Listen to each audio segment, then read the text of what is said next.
So how exactly do you talk to loud people when you're an introvert? The tips I'll be talking about today, it's going to sound rude, but trust me, it's not.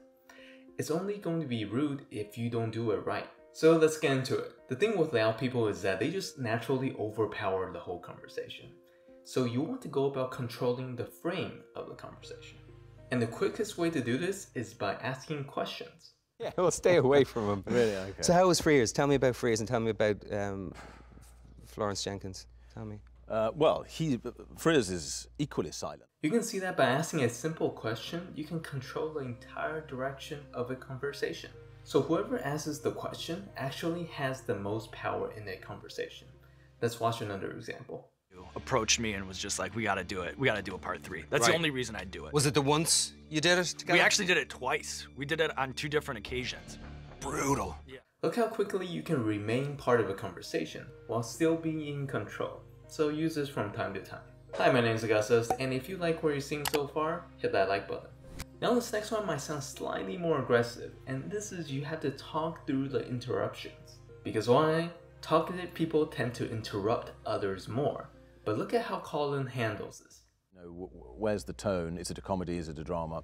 And I think he's... That's even I found it hard to place your character in that same way. I found it hard to place your character or judge him as somebody who was...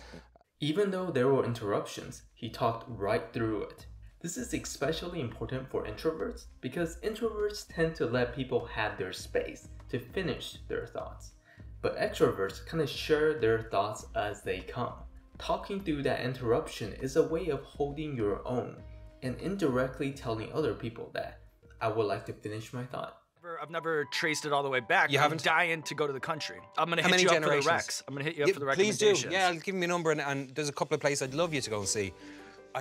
And honestly, this might look like a conflict sometimes, but this is really just a natural conversation and this is necessary in order for your voice to be heard.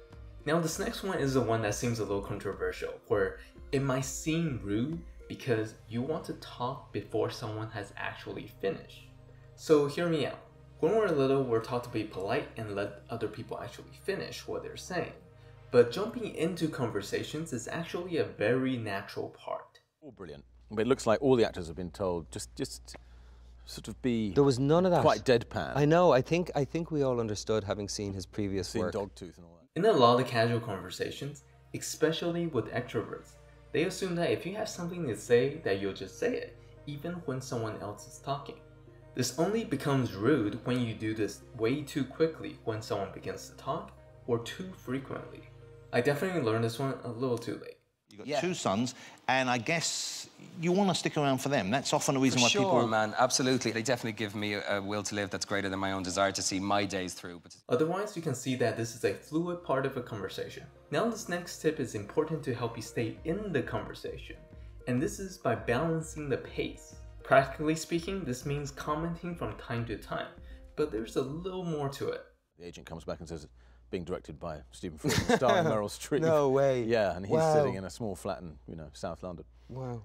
Anyway, so that's the package that came to me. And balancing the pacing means you're pulling the conversation back to you in small segments. What this is actually communicating is 1, you're engaged and actively listening to the person, and 2, you can talk if you wanted to, but you chose to listen to the other person. Took my hand and didn't tell me he'd be back or anything. That's the very least you would want from him, really. Yeah, and he was on his way to the Jacks as well. It was an obvious thing to say to me. I'll be back. How hard? So when talking to extroverts, always try to balance the pace so it's not one-sided. Now this last tip is to kind of increase your rhythm a little bit. And hopefully the other person will slow down the rhythm and you guys can meet each other at the middle. And you can do this by one of 3 things. By responding quicker, louder, or more frequent to what other people are saying. And all these things are small changes to help you up your energy so you're not overpowered or drowned out by someone that is louder. So hopefully with this, you'll be a little more on equal footing. Let me know what you guys think. But if you want to learn about people-pleasing tendencies, I have another video on that, so you can check that out, and I will see you over there probably.